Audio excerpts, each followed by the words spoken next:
Tudo bem, pessoal. Jeffrey Epstein equivale a etiqueta de cadáver.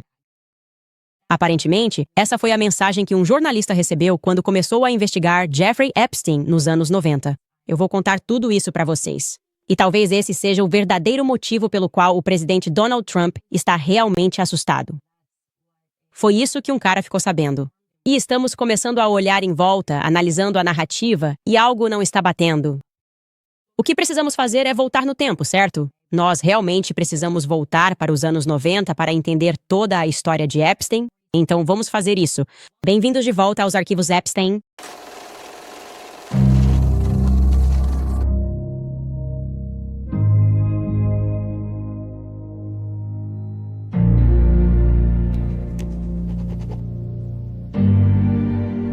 Tudo bem, pessoal? Sinto muito por termos interrompido essa série do nada. Eu estava meio que sendo processado pelo presidente em exercício da França, então acabei me distraindo um pouco. Enfim, onde estávamos? Ok, talvez a melhor pergunta seja: onde estamos agora como sociedade? Continuamos discutindo esse tema que quero fixar na sua mente, essa ideia do toque de Midas. Pessoas que simplesmente têm uma mão invisível, uma mão de riqueza e poder que as impulsiona pelos altos cargos enquanto o resto de nós está trabalhando duro, realmente tentando tirar notas boas, entrar na faculdade. Garantir que consigamos um bom emprego, pagar nossas dívidas. Outras pessoas estão apenas tendo currículos criados para elas. Eles podem ser realmente burros, na verdade, e ainda assim ter permissão para se tornar, não sei, tipo o presidente da França ou algo assim. Eles são, na verdade, apenas atores e atrizes treinados. Sabemos que Emmanuel Macron era supostamente esse indivíduo. Jeffrey Epstein, descobrimos, também era esse indivíduo. Certo? Dalton School subiu na hierarquia sem nenhuma formação em matemática ou física, mas nos disseram que ele era uma espécie de sábio. E claro, ele não fez isso, ou pelo menos ninguém consegue explicar como ele fez bilhões de dólares, especialmente considerando o fato de que ele não era um gênio. Ele certamente não tinha as credenciais para estar nos ambientes em que estava. Mas sim, alguém o puxou e o fez subir na hierarquia. Temos que voltar aos anos 90, eu disse para vocês. Então vamos voltar especificamente para maio de 1997 nos Estados Unidos. Onde você estava? Onde você estava? Porque muita coisa estava acontecendo em 1997 nos Estados Unidos. Eu tinha acabado de fazer 8 anos e aconteceu uma coisa muito interessante que provavelmente você não se lembra. Para ser sincero, foi mais uma crise que aconteceu. A NSA, certo, interceptou uma comunicação muito misteriosa entre um agente que estava na Embaixada de Israel e o chefe do Mossad, esse cara, Dan Yatan. Ok, então eles interceptam essa comunicação entre os dois e a NSA, nossa agência de segurança, começa a surtar. E isso porque o agente disse ao Dan que o embaixador de Israel, um cara chamado Eliyahu Ben Elizar, estava procurando uma cópia de uma carta. Tipo, ele quer uma cópia de uma carta. Que o então secretário de Estado, Warren Christopher, aparentemente havia entregue a Yasser Arafat. Que agora Yasser Arafat costumava ser o presidente da Palestina, certo? E então Israel está tentando interceptar essa comunicação, tipo, o que o secretário de Estado está dizendo para Arafat? E isso, aliás, foi no dia seguinte ao Bibi Netanyahu e Arafat terem assinado o que ficou conhecido como o Acordo de Hebron. Ok, vou te contar sobre isso em um segundo. Então, novamente, estamos no meio dessa situação entre Israel e Palestina. Mas veja, eles chegaram a um acordo. O que está deixando Israel tão estressado, certo? Por que você está tão estressado a ponto de agora tentar se intrometer nessa comunicação entre a Casa Branca e o líder palestino da época? Agora, de acordo com o Washington Post, a linguagem exata dessa comunicação, e obviamente estamos traduzindo isso do hebraico, foi, abre aspas, o embaixador quer que eu vá até Mega. Quero que você se lembre disso, Mega, para conseguir uma cópia daquela carta. O chefe do Mossad, Dan, então respondeu, não é para isso que usamos o Mega. Imediatamente bate o pânico, como você pode imaginar, porque isso é um codinome Mega. Quem diabos é o Mega? Sobre o que eles estão falando? Existe um Mega que pode interceptar comunicações. Além disso, por que eles estão tentando usar o Mega? Para interceptar, novamente, uma comunicação entre a Casa Branca e Yasser Arafat após um acordo de paz. Isso faz algum sentido? Ah, sim. Na verdade faz algum sentido porque essas negociações de acordo de paz incluíam um pouco de, vamos lá, chantagem de Israel, obviamente. Acho que já te contei isso, mas vou recapitular rapidamente. A história é que Israel e Palestina estavam negociando. Basicamente, Israel tinha, como sempre, tropas na Palestina. Particularmente dessa vez, eles estavam na Cisjordânia e estavam negociando a retirada dessas tropas da Cisjordânia. Ok, e Bill Clinton estava sediando essas negociações em Maryland, e as coisas estavam ficando bem tensas entre Arafat, Bill Clinton, eu sou o presidente dos Estados Unidos. Eu tenho poder. É isso que vai acontecer? Aconteceu. Bibi Netanyahu diz, como assim? Nós dominamos o mundo. E simplesmente não está parecendo bom, ok? Pelo menos na época em que a Palestina existia, ele era o presidente da Palestina, Arafat. Enfim, Bibi Netanyahu, durante essas negociações, chama Bill Clinton, o presidente dos Estados Unidos, para conversar em particular e pede a ele a libertação de Jonathan Pollard, alguém que também estava fazendo chantagem para Israel nos Estados Unidos e foi condenado por ter sido pego. Ajudando, auxiliando um governo estrangeiro. E o que Bibi Netanyahu diz a Bill Clinton quando o chama de lado é algo como, sabe, ei, não se preocupe, meu amigo. Só quero que você saiba que temos gravações entre você e Monica Lewinsky, mas vamos descartá-las. Piscar. Você consegue imaginar? Estados Unidos, vocês têm poder? Seu maior aliado te leva para um canto. E ele é mais ou menos assim. Olá, só quero que você saiba que temos algumas gravações suas. Eles são um pouco brincalhões. Você e um estagiário. É um pouco arriscado, mas sou seu amigo e vamos jogá-los fora. Foi isso que aconteceu. Pelo menos se acreditarmos no autor, Dan Halper, foi assim que tudo aconteceu. E sim, Bill Clinton, você pode imaginar, entendeu o recado? Então não foi exatamente uma negociação pacífica. Foi provavelmente mais apropriado descrever como uma situação de refém. E Israel talvez estivesse se sentindo um pouco paranoico sobre o que a Casa Branca estava então enviando em uma carta para representantes palestinos após aquela reunião. Notavelmente, porém, a investigação do FBI, a investigação da NSA, para identificar quem era esse mega, um infiltrado, aparentemente, nos mais altos níveis da Casa Branca, um infiltrado que tinha acesso ao presidente Bill Clinton e seu círculo imediato, talvez até um membro desse círculo imediato, de repente eles não estavam mais interessados em descobrir quem ele era. Tudo isso, a investigação, foi rapidamente interrompida, sem qualquer explicação oficial sobre o motivo disso.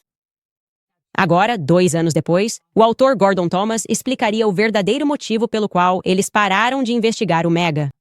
Ele escreveu este livro, Gideon's Spies, e nesse livro ele explica que os israelenses então ameaçaram ainda mais o governo Clinton. Eles ameaçaram divulgar as gravações das comunicações entre Bill Clinton, o presidente Bill Clinton, e Monica Lewinsky. Se a busca por Mega, codinome Mega, não fosse interrompida. E mais uma vez, foi só isso que bastou. Nunca mais se ouviu falar do codinome Mega.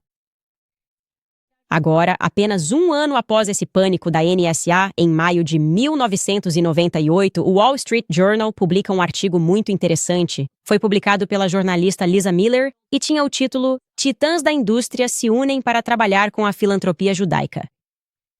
E foi revelado naquele artigo que havia um grupo se formando chamado Mega Group, que era um clube privado de bilionários judeus que pagavam $30 mil anualmente para essa associação exclusiva. E isso significaria reunir-se secretamente 2 vezes por ano. E qual era o objetivo deles, como Lange demonstrou naquele artigo? O objetivo deles era, entre aspas, atingir o máximo impacto na política americana em relação a Israel. Ok. Agora, em 2001, um jornalista israelense chamado Israel Shamir revelou mais sobre esse grupo exclusivo. Ele tinha esse boletim informativo e mencionou que dentro do Mega Grupo havia também um indivíduo que usava o codinome Mega. E foi isso que ele escreveu. Ele escreveu, citando, que o presidente do Congresso Judaico Mundial convidou os 50 judeus americanos mais ricos e influentes para uma reunião em Manhattan. Não houve cobertura da imprensa, nem luzes de neon, apenas algumas linhas nos jornais. Eles concordaram em lançar um programa de relações públicas sob o nome de Código Orwelliano Amet, que significa verdade em hebraico, com o objetivo de influenciar a opinião pública americana em relação à política israelense. Esses super ricos se autodenominam o Mega Grupo. Esse nome surgiu há 2 anos como o de um agente infiltrado israelense nos mais altos níveis do establishment americano. Os especialistas em espionagem estavam errados. Mega não era um agente. Ele era o chefe. Muito mais do que as forças da Cabala, Mega está realmente mudando o jogo no Oriente Médio. E não é mágica, é dinheiro, muito dinheiro. Eles não comandam os Estados Unidos nem Israel, mas exercem uma influência poderosa.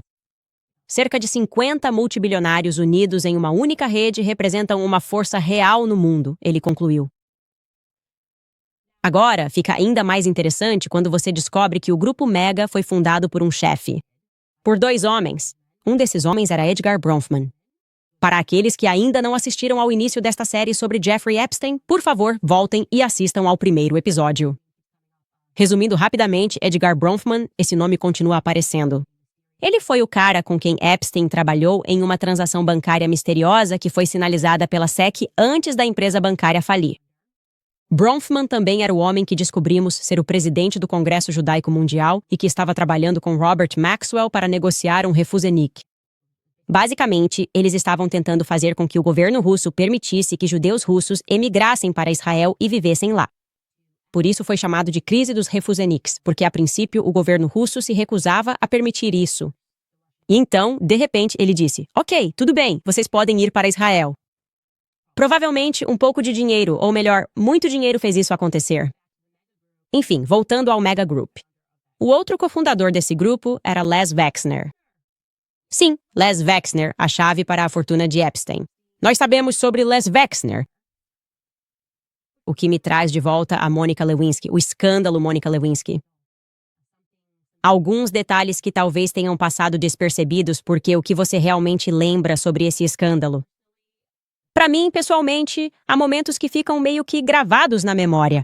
Nos anos 90, ou gravado em sua mente enquanto seus pais se reuniam em frente a uma TV de tela grande. Definitivamente, o escândalo de Monica Lewinsky está no topo da lista. Como se fosse o julgamento de O.J. Simpson. O escândalo de Monica Lewinsky foi notícia contínua. Pais apenas observavam. O que vai acontecer com Bill Clinton? O que está acontecendo aqui? O charuto envolvido. Isso é loucura. Certo? E então, em algum momento, lembro-me de ela ter sido reintroduzida e de termos sido informados. Que tudo o que aconteceu com ela foi injusto. Ela também teve que se sentar e prestar depoimento durante esse período sobre o que havia acontecido com ela. Acho que temos um clipe disso. Skylar, você quer fazer isso? Ele lhe fez alguma declaração sobre o que você poderia dizer naquele depoimento? Não. O que você entendeu que diria naquele depoimento para evitar testemunhar? Acredito que já testemunhei sobre isso no grande júri. Pelo que me lembro, para mim, era uma variedade de coisas. Quero dizer, poderia ser algo inofensivo ou poderia chegar ao ponto de ter que negar o relacionamento. Não sendo uma advogada de formação nem tendo cursado direito, eu realmente achei que poderia ser qualquer coisa, absolutamente qualquer coisa. Naquele momento, ele sugeriu uma versão ou outra? Não, eu nem mencionei isso. Então não houve uma discussão adicional, não houve discussão sobre o que estaria em um depoimento por escrito. Novamente, isso é só para mostrar uma amostra aleatória do depoimento dela. Ela teve que testemunhar durante as audiências de impeachment, obviamente. E você vê que ela é muito apresentável. Ela fala bem. Há um circo ao redor dela, mas ela está composta. Ela é convincente, ela parece honesta sobre o que aconteceu. E agora, como eu disse, ela ressurgiu. Algo, eu diria, como um ícone feminista. As pessoas olham para trás e pensam, uau, essa pobre estagiária. Todo mundo a odiava porque amavam o Bill Clinton. Bill Clinton era um presidente muito querido, tanto pela esquerda quanto pela direita. Ele era o presidente descolado. Aí você tem essa estagiária, e talvez nos anos 90 tenhamos sido duros demais com as mulheres. E as pessoas olhavam para ela como se fosse uma vadia, né? E agora as pessoas estão revendo isso e pensando que não é justo. Eu me lembro vagamente de pensar, ok, ela foi para o exterior e se escondeu. A vida dela inteira foi arruinada por esse escândalo, o que faz sentido ela estar reaparecendo agora. Skylar, você não me disse que ela até tem o próprio podcast? Sim, me mostra um pouco. Qual que é o nome do podcast? É mais ou menos sobre ela voltar, certo? Reclaiming.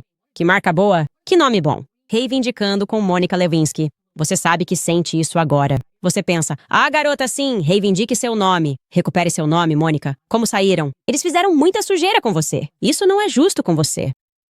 E para realmente mostrar o quanto eles se dedicam a esse tipo de campanha de recuperação, ela recentemente participou do podcast Call Her Daddy. Isso é apropriado, obviamente, porque o podcast Call Her Dad é um podcast que já existe há muito tempo.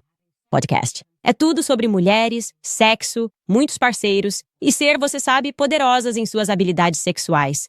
Enfim, aqui está um trecho da Monica Lewinsky recentemente conversando com Alex Cooper. Ouça só. Você pode explicar como os xingamentos e o slut-shaming começaram, aos poucos, a minar a forma como você se sentia em relação a si mesma? Sim. Bem, acho que não posso dizer isso por todo mundo que se envolve em um relacionamento com alguém que é... Estou tentando pensar na melhor forma de dizer isso, mas é como... Acho que nem todo mundo que tem um caso se sente assim, mas acredito que muitas pessoas, especialmente mulheres jovens que se envolvem em casos, já começam com uma falta de autoestima e autovalor. Então, eu já tinha questões. Foi isso, é o seu pior pesadelo? Todas as piores coisas que você pensa e diz a si mesmo, você começa a ter refletidas e amplificadas pelo mundo inteiro. E assim foi se não fosse pela minha família, que continua a me lembrar do meu verdadeiro eu. E então, quando finalmente consegui que meus amigos viessem, acho que não teria conseguido passar. Esplêndido. Corajosa, todas as palavras certas aí, slut-shaming, envergonhar alguém por ser promíscua. O que não deveríamos fazer, eu acho. Devemos apoiar isso. E Monica Lewinsky realmente parece ser uma vítima nessa história. E felizmente a família dela estava lá para ajudá-la a superar. Mas quem exatamente é a família dela? Pensamos sobre isso? É justo fazer a pergunta? Tenho perguntas. Monica Lewinsky, se estiver assistindo, adoraria sentar e conversar com você porque tenho perguntas. Um pouco sobre ela. Monica Lewinsky nasceu em uma família judaica lituana e alemã. E ela parece ser muito convincente, o que faz sentido porque ela era uma garota do teatro. Você sabe, como estamos aprendendo na política, muitas dessas pessoas eram do teatro. Ela amava teatro, amou tanto sua experiência no ensino médio, envolvida com drama, que depois de se formar no ensino médio, ela foi para a faculdade. Mas quando ela estava na faculdade, ainda optou por trabalhar no departamento de teatro. Na Beverly Hills High School, e em 1992, ela começou um caso, ainda não com o presidente Clinton. Na verdade, ela começou seu primeiro caso com um homem casado em 1992. Ela decidiu começar um caso com seu antigo professor de teatro do ensino médio. Então, quero dizer, ela realmente gostava do clube de teatro, sabe o que quero dizer? E esse caso não foi passageiro. Aliás, durou 5 anos. Então, estou pensando aqui na linha do tempo. Isso definitivamente acontecia ao mesmo tempo em que ela tinha um caso com Bill Clinton. Ela também estava tendo um caso com esse instrutor de teatro. Agora, curiosamente, a mãe dela também esteve envolvida em um escândalo sexual totalmente maluco, relacionado a um livro aleatório. A mãe dela usa um pseudônimo. Ela escreveu um livro sobre os 3 tenores. Não vou entrar muito nesse assunto, mas basta dizer que, quando o escândalo Monica Lewinsky-Bill Clinton veio à tona, as pessoas começaram a perceber que a mãe dela tinha escrito esse livro estranho. Um livro biográfico sobre os tenores, e ele continha insinuações de um caso que era semelhante ao caso que a filha dela estava tendo com o presidente dos Estados Unidos. Então ficou estranho e ficou bizarro. E o editor disse que eles realmente cortaram partes do livro que eram estranhamente e explicitamente sexuais. Ok, tanto faz. O que é interessante é o fato de que, apesar de Mônica ter um diploma em psicologia, ela se formou em psicologia, e uma formação em teatro, ela de alguma forma misteriosa consegue esse emprego de estágio, não apenas como estagiária na Casa Branca, mas como estagiária do chefe de gabinete do presidente dos Estados Unidos. Agora, posso te dizer uma coisa muito importante. O nome desse chefe de gabinete era, de fato, Leon Panetta, e ele viria a se tornar o diretor da CIA e, mais tarde, o secretário de Defesa dos Estados Unidos. E também posso te garantir que você não consegue esses estágios nesse nível a menos que conheça alguém. E eu sei disso porque conheço pessoas que conseguiram esses estágios. Nesse nível, é a filha de alguém, a neta de alguém, alguém que doou uma fortuna para a campanha. É esse tipo de gente que está tão próxima do presidente. Você não simplesmente escreve, sabe? Me inscrevi para um estágio na Casa Branca e consegui aleatoriamente. E olha só, estou trabalhando para a 3ª pessoa mais poderosa dos Estados Unidos. Não funciona assim, ok? É tudo política e nepotismo. E meio que refletindo sobre a nossa conversa ali com a apresentadora do Call Her Daddy. Não tenho certeza se a narrativa de que ela se tornou uma vítima insignificante depois disso, jogada na obscuridade, é totalmente verdadeira. Porque ela então, logo depois que o caso aconteceu, começou a desenhar bolsas. Mais uma vez, apesar de não ter formação em moda e de ter formação em psicologia, ela tem um caso com a pessoa que eu provo. E então ela começa a desenhar bolsas. E quero deixar claro, as bolsas objetivamente não são... Não. Lindo. E posso mostrar a vocês, acho que não é a bolsa mais bonita que já vi. Vou lhe dizer por que isso é importante. Ouça esta youtuber que está meio que voltando no tempo e analisando sua linha de bolsas. Depois disso, Mônica rapidamente se tornou uma espécie de pária e desprezada na sociedade e teve muita dificuldade em simplesmente existir. E agora ela faz algumas campanhas anti-bullying e coisas assim, mas ela viveu meio que em solidão por um tempo. E uma das coisas que ela acabou fazendo quando foi meio que excluída foi começar a criar sua própria linha de bolsas. Agora, eu sempre achei isso meio engraçado na época porque parecia só uma forma de ganhar dinheiro rápido pra mim. Parecia algo que alguém estava fazendo em casa, procurando uma renda extra. E o que eu tenho? O que eu posso fazer? Ah, eu sei costurar. Posso comprar tecido e vender algumas coisas online. Então ela criou uma linha de bolsas chamada The Real Mônica. E bem aqui na parte de trás desta está escrito, feito especialmente para você por Mônica. Não sei como ela sabia que ia fazer para mim, mas fez. E essa é a marca registrada. Ok, então você vê, as bolsas não são as bolsas mais bonitas que já vi, e não eram hobby, porque apesar dessas bolsas parecerem bem cafonas, elas foram escolhidas por talvez o alfaiate de luxo mais sofisticado, Henry Bendel. Vocês conhecem esse nome? Eu conheço muito bem porque trabalhei um tempo com moda em Nova York. E eu só consigo pensar literalmente como. Era uma loja de departamento de luxo muito sofisticada. E eles foram até a Mônica e disseram, essas bolsas incríveis. Nós vamos vendê-las. Nós vamos vendê-las para você. E então, ela entra na Nordstrom. Quero dizer, isso é totalmente insano. Como é possível que Henry Bendel tenha escolhido essas bolsas? É tipo toque de Midas, para ser sincero com você. E quem foi o Midas que pegou essas bolsas? Ah, eu sei quem foi. Foi o Les Wexner. Sim, o cara que entregou seu império pro Jeffrey Epstein. O cara da Victoria's Secret, que depois era dono da L Brands, e sob a administração dele, eles eram donos da Henry Bendel. Então foram eles que foram até ela e disseram, nós vamos pegar essa bolsa e sim colocá-la em lojas de varejo de luxo. Então, recapitulando aqui, Benjamin Netanyahu, de alguma forma, conseguiu uma gravação sexual, várias gravações sexuais entre Monica Lewinsky e Bill Clinton. Ele então usa essas gravações para chantagear o presidente dos Estados Unidos durante as negociações.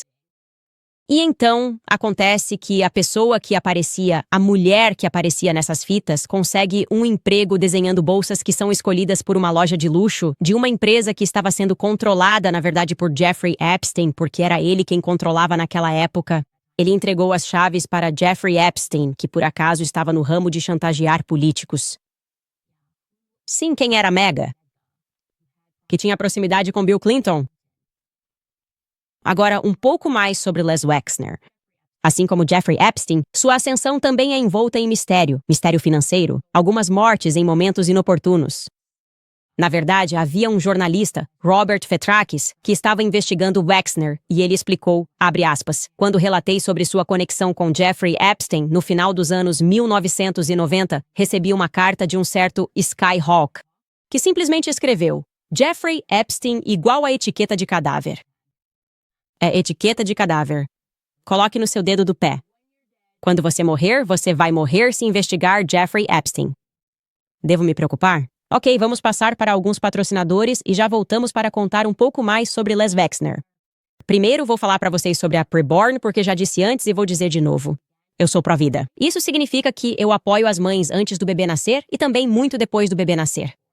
É por isso que faço parceria com a Preborn, porque eles não estão aqui para julgar as mulheres, eles tornam a maternidade possível para elas, oferecem ultrassons gratuitos, compartilham o Evangelho de Jesus Cristo. E mais importante, permanecem ao lado da mãe após o nascimento do bebê, oferecendo apoio prático real ao fornecer fraldas, roupas de bebê e até moradia e ajuda financeira para as mães por até 2 anos após o nascimento. É assim que se parece a verdadeira compaixão centrada em Cristo. E é assim que você pode fazer parte disso. Por apenas $28, você pode dar a uma mãe um ultrassom gratuito, uma chance de ver seu bebê. E quando isso acontece, ela terá 2 vezes mais chances de escolher a vida. A Preborn em missão para salvar 70 mil bebês este ano. Não diga você é pró-vida. Viva isso. Dói agora ligando. 85560122229. Ou você pode acessar preborn.com Candice. Mais uma vez, isso é preborn.com Candice. Além disso, lembrando vocês sobre batatas fritas de massa. Vocês sabiam que todos os chips e batatas fritas eram fritos em sebo até os anos 1990, quando as grandes corporações passaram a usar óleos vegetais processados e baratos?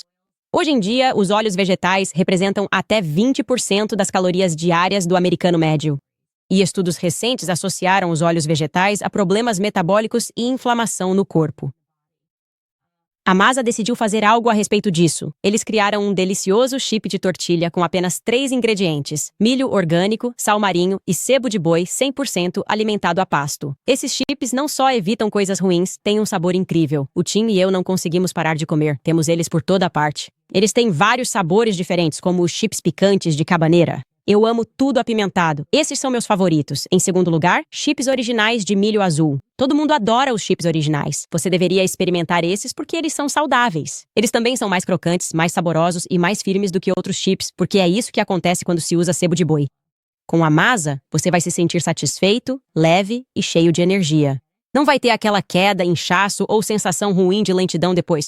A gordura bovina torna as batatas fritas muito mais saciantes e você não vai acabar comendo compulsivamente e ainda sentir fome depois. Os chips Masa são adorados por milhares de clientes e foi endossado por especialistas em saúde e nutrição, líderes do setor. Então, se você estiver pronto para experimentar o Masa, acesse masachips.com/Candice e use o código Candice para ganhar 25% de desconto no seu primeiro pedido. Esse é masachips.com Candice. E use o código Candice e você ganhará 20% de desconto no seu primeiro pedido. Ok. Então, além disso, eu preciso contar a vocês a história de Les Wexner é uma que já ouvimos antes, especialmente se você está no meu clube do livro e começamos a falar sobre as histórias estranhas que todo mundo conta. É como se eles criassem um mito sobre si mesmos. Na Costa Leste, eu diria que o mito é sempre esse. Você tem um empresário que diz: eu só peguei uns milhares de dólares emprestados do meu pai ou da minha tia e de repente tropecei e caí em um império bilionário. E essa realmente é a história de Les Wexner. Ele pegou $5.000 emprestados da tia, tropeçou e caiu em um império da moda. Não estou brincando. Ele nasceu em 8 de setembro de 1937, em Dayton, Ohio. E esse vendedor, que aparentemente administrava uma pequena loja de roupas para a família, teria construído a marca limitada, que mais tarde se tornou L Brands, a partir de uma pequena loja que ele abriu em 1963 com apenas $5.000 emprestados de sua tia. Certo, Les? Ele obviamente é mais conhecido por seus provocantes Victoria's Secrets. A parte da Victoria's Secret em lingerie, e Epstein, como aprendemos, usou essa marca de lingerie para atrair adolescentes, meio que se representando falsamente. Ele até queria criar essa ideia de que elas eram de alguma forma vitorianas, registrando falsamente a empresa em Londres, para combinar com aquele marketing da era vitoriana, depois da aquisição em 1982 de seu fundador, Roy Raymond, e... Então eles pegam essa empresa do Roy Raymond e depois a registram em Londres. Agora, devo contar algo sobre Roy Raymond, o verdadeiro fundador da Victoria's Secret. Victoria's Secret, perdão. Ele, Roy Raymond, foi encontrado morto por suicídio. Ele caiu da ponte Golden Gate, me desculpe, em 1993. E antes de morrer, ele disse algo interessante sobre Les Wexner. Ele disse, abre aspas, quando o conheci foi como se eu tivesse encontrado o diabo. Novamente, não poderemos perguntar a ele por que se sentiu assim, porque depois ele morreu na ponte Golden Gate. E então Les Wexner, que ele achava ser o diabo, ficou com a sua empresa. Enfim, em 2008, outra marca da L Brands, conhecida como La Senza, atraiu muita atenção por causa de uma campanha publicitária muito estranha, que trazia o slogan, abre aspas, por que só os adultos devem se divertir? Só os adultos? Eles não deveriam se divertir sozinhos. E o que eles estavam fazendo? Eles estavam promovendo uma linha de calcinhas e sutiãs de renda para meninas entre 5 e 12 anos de idade. Outro escândalo em que Leslie Wexner se envolveu foi quando ele foi investigado pelo governo dos Estados Unidos. Departamento de Segurança Interna sob as leis de tráfico humano. Por causa de seu fornecedor de algodão orgânico e de comércio justo, que vinha de Burkina Faso. Agora, para a surpresa de todos, Les Wexner, que era conhecido por ser solteiro a vida toda, de repente, decidiu se casar quando tinha 55 anos de idade. Obviamente, não é uma história comum. As pessoas tendem a se casar antes disso, mas acontece. Você pode encontrar o amor mais tarde, certo? Não estou criticando ninguém aqui. Mas ele escolheu se casar, o que as pessoas acharam curioso, com uma mulher de 35 anos chamada Abigail Coppel. Agora, Abigail Coppel era chefe do escritório norte-americano da companhia aérea israelense El Al, certo? Que estava envolvida em uma série de operações do Mossad desde sua fundação em 1949. E uma fonte que trabalhou com Abigail Coppel no escritório Davis, Polk and Wardwell, disse que achava que Abigail Coppel era, abre aspas, completamente assexual. Não havia nada de feminino nela. Então presumimos que Wexner era gay e estava se casando apenas para agradar a mãe, fecha aspas. Uma segunda fonte afirmaria que Abigail era lésbica e que o casal tinha apenas uma relação de negócios. Isso foi relatado, aliás, por Kirby Summers em seu livro Jeffrey Epstein, Predator Spy. De acordo com o Wall Street Journal, foi Jeffrey Epstein quem, em janeiro de 1993, supostamente redigiu o acordo pré-nupcial entre os dois, entre Les Wexner e Abigail Coppel. Então ele estava muito envolvido com Les Wexner. Quão envolvido? Bem, sob juramento, ele foi questionado de forma um tanto misteriosa. Jeffrey Epstein foi questionado se ele tinha ou não um relacionamento sexual com Les Wexner, se ele era ou não bissexual. Isso é interessante. E a próxima parte eu vou ler diretamente do livro que está por vir de Xavier Pussar sobre o escândalo Epstein. Xavier Pussar relata, abre aspas, muitos em Manhattan e Londres especulavam sobre um caso romântico entre Jeffrey e Les, quando, em julho de 1991, Les Wexner assinou uma procuração dando a Epstein autoridade para contratar pessoas, emitir cheques, comprar e vender propriedades e tomar empréstimos em seu nome. Vale notar que a suposta homossexualidade de Les Wexner é, essencialmente, parte de sua defesa atualmente. Ele afirma ter cortado relações em 2007 e, de forma um tanto desanimada, faz o papel de amante abusado de Jeffrey Epstein, que supostamente teria desviado 46 milhões de dólares de sua fortuna ao longo dos anos. Pelo menos é o que diz uma declaração de Wexner. Fundação, que foi publicada no verão de 2019. Além dos processos que enfrenta por abuso sexual infantil que ocorreram na mansão de Manhattan sob responsabilidade do imóvel, o nome de Wexner também voltou à tona em um escândalo de abuso sexual na Universidade de Ohio, onde Les Wexner presidia o conselho de curadores como um dos principais benfeitores. Um grupo de autores recorreu a agentes federais para examinar a natureza de seu relacionamento com o Dr. Richard Strauss, um médico do departamento de atletismo da universidade que abusou de pelo menos 177 estudantes do sexo masculino entre 1978 e 1998. Então sim, é interessante considerar Les Wexner como parte dessa equação. É meio que a única desculpa que nos dão para explicar por que Jeffrey Epstein realmente tinha dinheiro. Por que ele confiava tanto em Epstein a ponto de lhe entregar as chaves? Olha, o que podemos dizer é que havia muita coisa acontecendo em 1997, 1998. Você tem o lançamento do Mega Group. Você tem o escândalo Monica Lewinsky acontecendo, que veio à tona em 1998, aliás. Você tem Jeffrey Epstein recebendo as chaves do Império Wexner. E claro, além disso, sempre tem que haver uma morte prematura. E houve uma morte prematura. Um jornalista chamado Danny Casalara, que por acaso estava investigando tudo isso.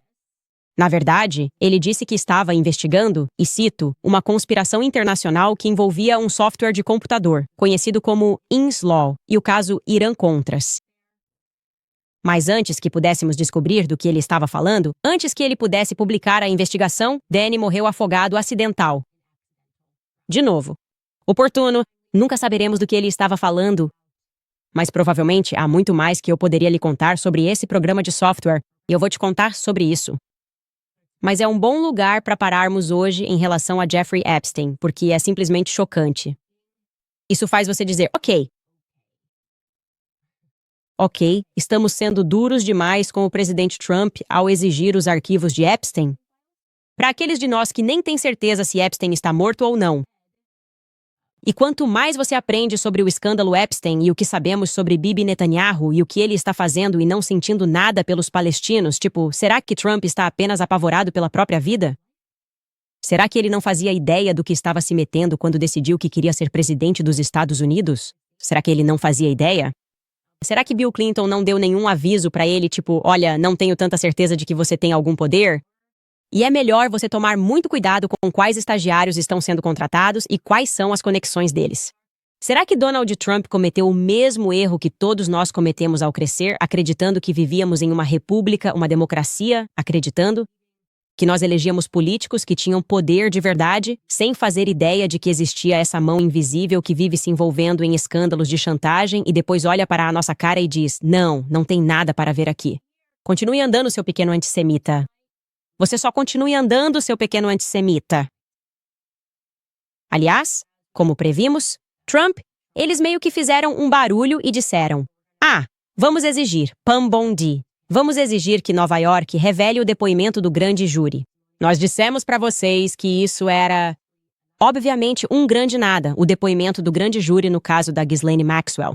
O juiz federal veio a público e disse a mesma coisa. Ele disse, não, essa moção é um completo absurdo. Esta moção para abrir o depoimento do grande júri do processo criminal relacionado a Ghislaine Maxwell. Eu não sei por que Trump pediu isso. Ele escreveu uma decisão de 31 páginas, o juiz responsável por esse caso, e foi bastante duro com Trump. Ele basicamente disse que até mesmo pedir isso é completamente ridículo. Que a justificativa deles para isso é comprovadamente falsa, e que Trump sabia disso. Ele sabia que as transcrições não revelariam nenhuma informação nova de relevância sobre os crimes de Epstein e Maxwell. E ele sugeriu que o governo Trump só pressionou pela divulgação desses documentos como uma forma de desvio de atenção.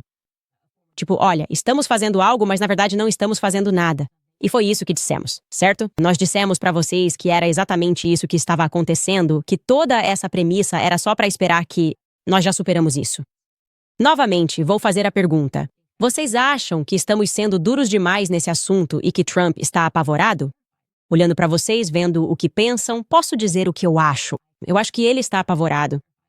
Acho que ele está apavorado pela própria vida. De verdade. Eu estou parcialmente apavorado pela vida dele e, em parte, obviamente, porque a família dele está muito envolvida. Ele é muito envolvido com o Bibi Netanyahu. E eu não acho que Jared Kushner seja o tipo de cara que vai enfrentar o Bibi Netanyahu. Ele está trabalhando com Israel e com a tecnologia deles, se é assim que vamos chamar. Quero dizer, com aliados assim, quem precisa de inimigos, não é? Enfim, Thomas Massie continua insistindo. Ele tem sido muito corajoso. Ele tuitou que vai realizar uma coletiva de imprensa no Capitólio. Ele vai estar acompanhado de sobreviventes do Epstein e dos abusos de Maxwell, vários dos quais vão falar publicamente pela primeira vez. Ele está dizendo que os sobreviventes merecem justiça e os americanos merecem transparência. E claro, ele está certo. Ele está absolutamente certo. Por fim, pessoal, antes de lermos alguns dos seus comentários, eu preciso contar para vocês uma história absolutamente hilária, falando em estados estrangeiros que tentam intimidar as pessoas. Eu não faço ideia de qual é o jogo. Ou se isso envolve, e talvez nem envolva, mas os Macron estão jogando na imprensa, mas ontem um tweet ficou meio viral, quero dizer, teve quase 1000 retweets e estava sendo impulsionado por um ser humano totalmente perturbado chamado Nathan Livingstone. E ele é simplesmente, quero dizer, perturbado, obcecado comigo. Eu não conheço essa pessoa. Tentando me ligar ao Andrew Tate, não faço ideia do porquê. Mas ele fez uma exposição porque, vocês sabem, dissemos para vocês que recebemos uma estimativa, e sinceramente nos disseram que ia custar 5 milhões de dólares se esse processo judicial com Emmanuel Macron fosse adiante. Nós não temos esse dinheiro, simplesmente não temos esse tipo de dinheiro, não é para hoje, mas vocês entenderam. E então ele fez uma exposição que os sionistas estavam todos compartilhando dizendo que eu menti para vocês e que eles tinham descoberto minha riqueza secreta. E eu fiquei muito animada com isso. Queria tanto que fosse verdade. Nunca na minha vida eu quis tanto não desmentir algo sobre mim mesma, porque no fundo, eu realmente queria descobrir aleatoriamente que sou uma princesa secreta e rica. Isso nunca vai embora. Isso nunca morre. Depois que você assiste o Diário da Princesa, isso nunca morre. Ok, isso nunca morre dentro de você. Você só espera que você será a princesa de Genebra. E ele apresenta esse tweet. Ele realmente foi lá e fez um vídeo inteiro. Ok. Ele fez um vídeo e o marcou com a investigação dele e explicou isso. Sempre o George. Eles sempre dizem que é o George, meu marido, que tem essa riqueza. E essa era a manchete da qual ele estava tirando. Eu preciso te mostrar o detalhamento da minha suposta riqueza. Ele compartilhou isso. E Skylar, você tem só o print, a captura de tela da minha riqueza? Deixa eu ver. Vamos colocar isso na tela. As casas que eu possuo. Aqui está o vídeo dele. Kenneth está promovendo camisetas para arrecadar fundos para o processo Macrone. Mas aqui está o detalhamento. Eu tenho uma propriedade em Malibu de 670 metros quadrados que vale 5 milhões e 500 mil dólares. Uma fazenda no Colorado, que parece maravilhosa, com 740 metros quadrados, que vale 3 milhões e 200 mil. Uma casa em Nashville, que vale 8 milhões. Uma mansão em Austin, que vale 7 milhões. Uma casa em Stanford, porque você sabe, eu preciso visitar meus pais, que vale 6 milhões. Um imóvel comercial em Miami, que vale 2 milhões e 700 mil. E uma fazenda no Nebraska que tem 90 acres. Quero dizer, ela vale 1 milhão e 800 mil dólares. E essa fazenda no Nebraska tem 90 acres. E isso não é tudo, porque eu sou internacional. Também tenho uma mansão em Londres. São 12 quartos e custa 19,5 milhões de dólares. Aliás, se você conhece Londres, sabe que isso é uma pichincha. Tipo, isso é, uau, é uma propriedade enorme em Londres. 19 milhões e 500 mil dólares. E então ele diz que eu tenho mais 10 propriedades. No Reino Unido, França, Marrocos, sem motivo algum, Bélgica escrito errado porque, na verdade, é na Bélgica. Isso mesmo. Veja, eu tenho uma propriedade na Bélgica, não em Belgium. É na Bélgica. Talvez você nunca tenha estado lá. E, por fim, na Alemanha. Então, quero dizer, ele compartilhou isso super sério e as pessoas estavam compartilhando como se fosse uma grande revelação e em nenhum momento essas pessoas pensaram. Então, isso só... Candace tinha mais propriedades do que Jeffrey Epstein. Eu nem conheço bilionários que tenham tantas propriedades assim. Isso parece demais para administrar. No fim, você tem que administrar essas propriedades. Nem a realeza tem tantas. Nada o impediu. Ninguém achou estranho. Ninguém pensou em verificar de onde veio essa informação. E aparentemente, ele disse que tirou isso de um site do qual ninguém nunca ouviu falar, chamado This Trading Life. E tem uma foto do meu marido. Eles simplesmente deixam meu marido mais rico a cada ano. E sinceramente, eu sou propensa a teorias da conspiração. Então eu fiquei tipo, ele está mentindo? Será que temos um império imobiliário aleatório? Achei que a gente só tinha essa casa. Por que estou fazendo esse podcast do meu porão? Fiquei um pouco irritada, um pouco animada com a riqueza do George Farmer que, estou te dizendo, aumenta 200 milhões todo ano. É incrível. É absolutamente incrível. Ele achou hilário. Ele estava mandando isso para os amigos dele. E aí, obviamente, eu tirei sarro disso. Eu fiquei tipo, uau, nem sei que tipo de desinformação é essa, mas eu realmente... Não quero desmentir isso, mas infelizmente eu só tenho uma casa... É aqui, fica no Tennessee e a gente não tem 5 milhões de dólares sobrando para gastar com um processo. Então eu estava dizendo a verdade. E eventualmente ele remove o vídeo, mas não sem meio que me insultar. Ele inventou isso e fez todo esse vídeo, mas disse: eu removi o vídeo que postei anteriormente estimando Candace Owens. Estimando? Isso é uma estimativa? É um conto de fadas. Patrimônio líquido de Candace Owens e seu marido e seu portfólio imobiliário. Novas informações me convenceram de que o conteúdo era baseado em dados imprecisos. Estou comprometido com a responsabilidade e em garantir que não espalharei informações falsas. O oposto do que Candace Owens faz. Vou garantir que farei melhor verificando minuciosamente as informações que estão sendo divulgadas. Sim, então ele checou tão a fundo que pegou de uma conta de paródia. Era uma conta de paródia que compartilhou isso e estava só inventando coisas por diversão. Esse cara levou a sério, passou horas da vida dele editando um vídeo, e eu só estou aqui desejando que alguém me desse isso de verdade. Na verdade, nem tanto. Só realmente não gosto de dor de cabeça. Eu não quero tantas casas assim, mas em um cenário perfeito, tipo, um dia eu adoraria ter uma casa nas montanhas. Então, se você está assistindo, sei lá, pessoal da Mão de Midas, Rothschilds, Les Wexner, seja lá quem for, se vocês pudessem talvez só uma casa nas montanhas, aí eu já fico feliz. Não quero muito mais do que isso. Eu não peço muito aqui. Enfim, pessoal, antes de eu começar a ler alguns dos seus comentários, quero lembrar vocês sobre a Wellness Company, porque se você já conferiu os ingredientes do seu creme dental, deve ter notado muita coisa. A maioria dos cremes dentais do mercado está cheia de produtos químicos agressivos e aditivos como sulfatos e dióxido de titânio, que podem apresentar riscos com o uso prolongado. Você usa esses produtos todos os dias esperando um sorriso mais saudável, mas acaba com gengivas irritadas, dentes sensíveis e produtos químicos duvidosos. Já está mais do que na hora de trocar os produtos químicos por peptídeos. Apresentando o Smile Peptide Toothpaste, da Wellness Company. É uma inovação, uma pasta de peptídeos para reverter a perda gengival pela regeneração bucal. Smile é formulado com ativos para fortalecer, remineralizar e clarear os dentes, além de estimular o crescimento das gengivas.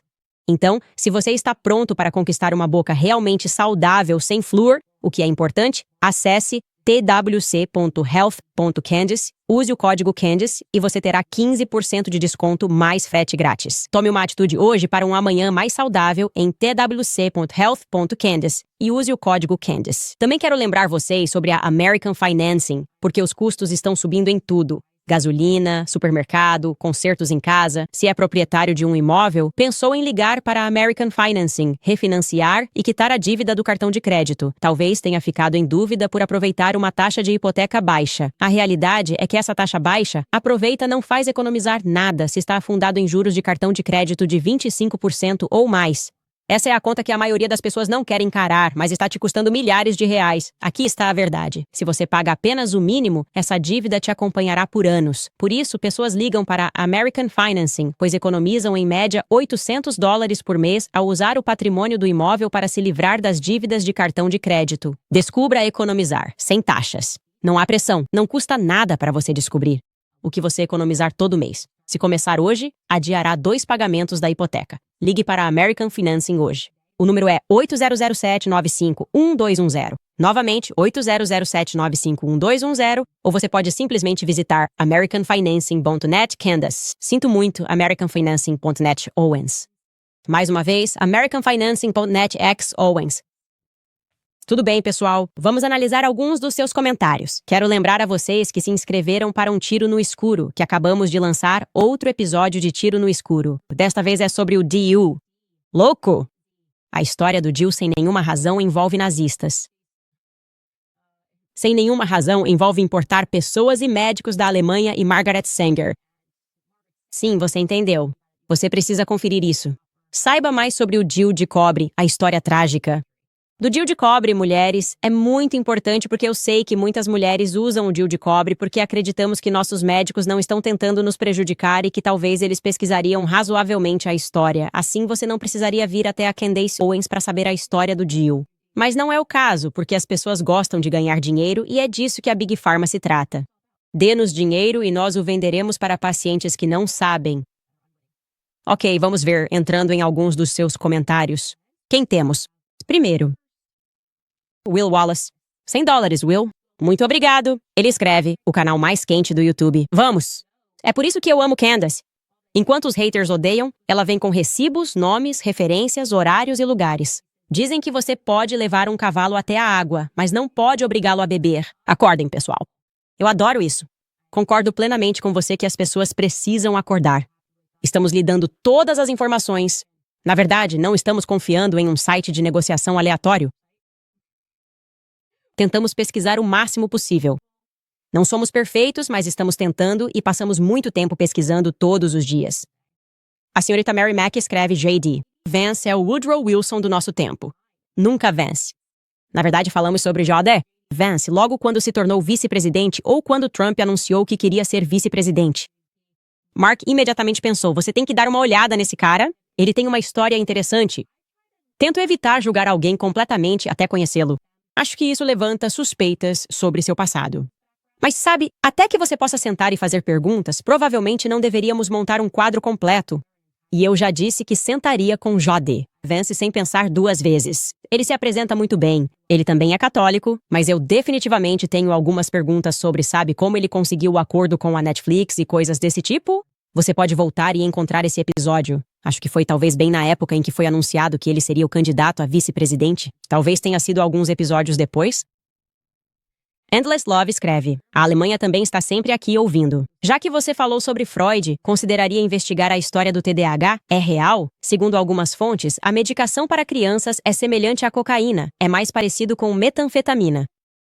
E sim, colocar crianças em metanfetaminas quando são muito jovens, definitivamente deveríamos explorar isso, todos esses diagnósticos infantis.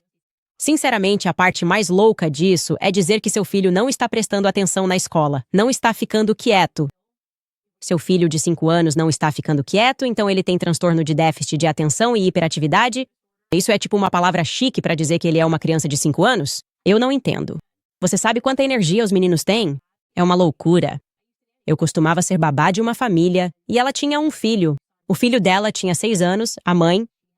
Ela dava Adderall para o filho, uma forma de Adderall, e era porque ela dizia que ele não ficava sentado na escola. Ele não ficava quieto na escola.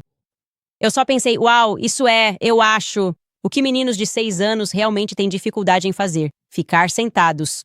Talvez não seja natural deixá-los sentados por horas na escola. Não sei. O que eu sei? Eu não sou médico, não sou especialista, não confie em mim. Em vez disso, confie na ciência. EH. Candice, você não deve nada aos fãs do Nick que aparecem aqui todos os dias e fingem fazer algo. Não me importo com o Nick, mas ele atrai a pior base de fãs. Nick poderia aprender com você sobre o que significa ter classe. Não poderia me importar menos. Honestamente, o que é impressionante sobre eles é que estão aqui todos os dias. Eles estão assistindo ao programa e, quer percebam ou não, o Kanye disse: ame seus fãs, ame seus haters, pois seus haters são seus maiores fãs. E isso é um fato absoluto. E é patético. É tão artificial, né? Tipo, o dia todo só ficam assim, eu só não ligo. Especialmente depois de ontem, a quantidade de mentiras que foram contadas oferecia a plataforma de volta para esclarecer tudo. Essa ideia toda de que eu sou uma agente trabalhando para a Rússia é simplesmente tão insana, maluca e desonrosa para qualquer pessoa que foi recebida na sua casa, a quem você foi gentil fazer o que ele está fazendo. É totalmente teatral. E bom, eu obviamente não tenho nada a esconder. Tipo, eu sempre vou passar no teste da luz do dia. Então, como eu disse, seja bem-vindo de volta aqui a qualquer momento.